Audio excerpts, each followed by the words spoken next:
Okay, she's such a worrywart. That means she cares about you, dumbass. I never doubted it. Say, why does my helmet smell like bacon? Bacon? Not that I mind, I'm just curious. Well, you know how some things absorb the smell of what's nearby? It must have grabbed it from one of my ingredients. Okay. Do you believe all that stuff about tensions growing and the anarchist group trying to disband the White Knights? To tell you the truth, I'm a bit worried. Even in my division, there's some shady business going on, but I don't want to investigate too deeply. Okay, what kind of business? From what I understand, things like working with human trafficking, or drug dealers, letting them act as they wish. Some even say that the ones that get apprehended are the ones that have failed them in some way.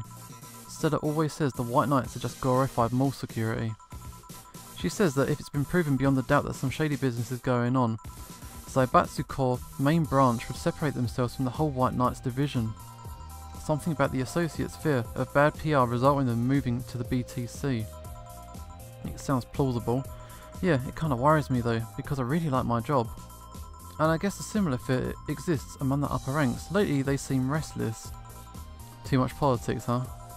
It hurts my brain. I just want to rescue people and help them. I just want to do my job without worries about politics of any kind. Okay, so what are you doing at the bank tomorrow? My colonel needed to relay some information to the manager, and I was picked because he trusted me. Well, he actually said, "You're such a simpleton that you'd never give the wrong message, but it's his intention that counts." Aha. Finally, the Dorothy has come back to Valhalla. Oh, please refrain from doing those sitcom-like entrances. You're disturbing the other clients. Oh, come on. You know the audience would have gone wild for that one. Dorothy's. This is a strange combination of people. I didn't want these two bump into each other. Okay, besides, you make it sound like you have a full house. Aha. It's uncommon to see you here 2 days in a row. I wanted to grab something before starting my shift. Grab something before they start grabbing me, you could say. Yo, you having a drink? Can I buy you one? Why yes, thank you. Honey, you should follow her example and offer me drinks more often. Okay, we'll see. What are you having? I'll have what she's having. Then I've got the perfect thing. Let's have a blue fairy. One for both. One for each. Okay. Blue fairies. I've never done one of these before. Okay, so what's it? 4 Ador hides, 1 Flammer guide. Optional Karmatrine and all aged. I'm not gonna get them drunk. Alright, mix. Okay, and then another one. 4 of them. 1 of them. Aged and mixed. Here you go. 2 fairies. Yeah, this is pretty good. You see? And it's blue like your hair. It totally is. So what's your name, sweetie? Dorothy. Don't. Call me Say. Okay, Say, I'm Dorothy. Say. Yes. Say. Oh, really? Yes. Say. Say, why did you just buy me a drink? I just thought you were cute as a button, so I wanted to invite you to join me.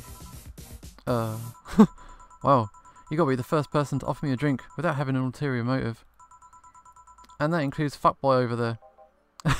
Gillian. What do you mean? Trust me, when you work in my kind of field, you learn to read cues from everything. And this girl is simple to a fault. That's not cool. How so? You're the what you see is what you get type. That look on your face is one that simply sees no point in lying.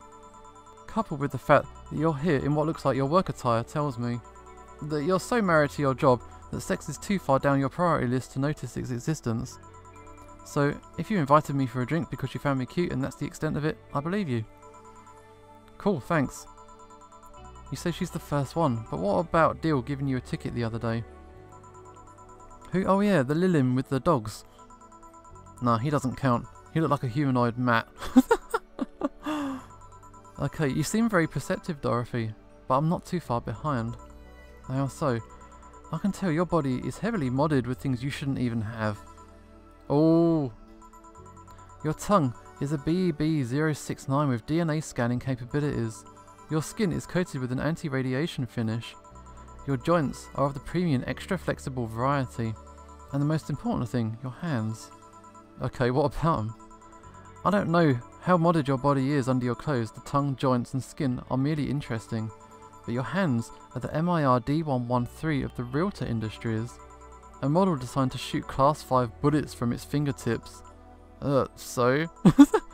Clause G of Article 17 of the Augmentations and Modifications Law of the topic of ballistic augmentations.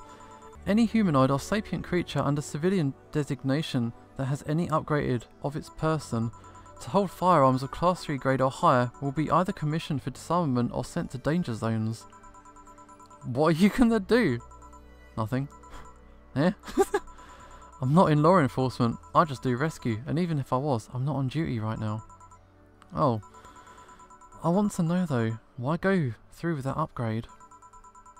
A girl's got to take care of herself, you know. I want to be able to deal with things if they get ugly, and this is the most discreet mod I had. Or at least, I thought so. Oh yeah. Okay, can I give you some advice? I guess. The reason I could tell it's not your default hand model is your fingertips. The tips are a little bigger to make the cannons fit. You could get a small mod that changes them into disposable tips. Assuming they're being used for self-defense and not regular use, of course. Ah, I see. Well, gotta go. Oh yeah, another thing. If you aim for the arms or legs, once it's self-defense, anything more is assault. Yeah. Bye Dorothy, bye Jill. Bye bye. Please come again. I thought she was gonna take me away. They would put my mind on a vacuum cleaner for 3 years. 2 if I behave well. Okay, that's what happens when you underestimate people. Although, I'm tempted to ask. About what? DNA reading tongue. Very prehensile, intuitive, also it vibrates. What the fuck? Extra flexible joints? Do you really need to ask? Anti-radiation coating? Yo, Muskin's my first tool of the trade. I need to take care of it as much as possible. And it makes it feel so soft no matter how much it's been battered. Okay. So you fancy yourself a diviner, reading people and all? Not really. I'm just quite good at reading people. I guess it's a byproduct of dealing with so many people on a daily basis. It's a bit surreal to hear that from a Lilim. What can you say about me then? Let's see. You're very, very, very sexually frustrated. It's not the act itself, but rather that your partners can't seem to satisfy you on a deeper level. There's an even deeper frustration. Something's happened that's blocking you. Maybe there's someone you know who won't return your feelings. Maybe you were hurt in the past. Thus, your demeanour is that of someone who feels like life is playing tricks on her.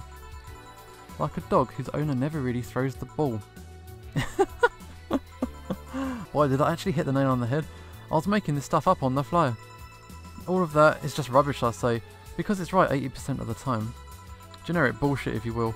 You'd be surprised at the amount of sexual frustration people hold. I can't read you, honey. You're too good at putting on a professional face. But this definitely gives me more insight into you. Lucky, lucky. Aren't you late or something? I am, but if you let me satisfy your frustrations, I could stall for some time. Go. Just go. Fine. Bye bye, honey.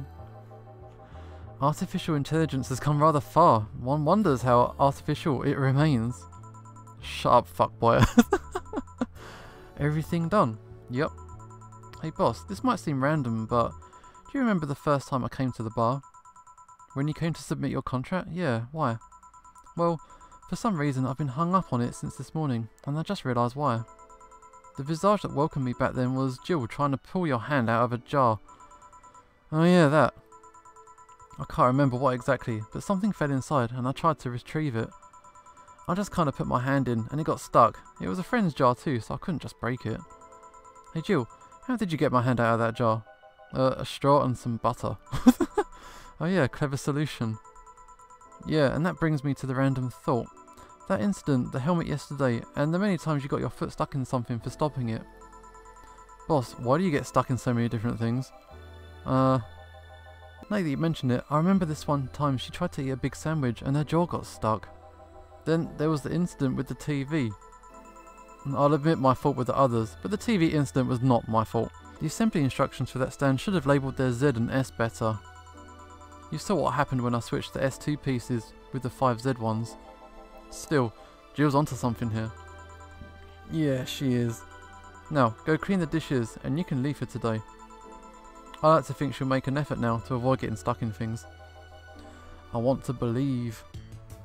There we go. No mistakes. That's a good one. That's a good one.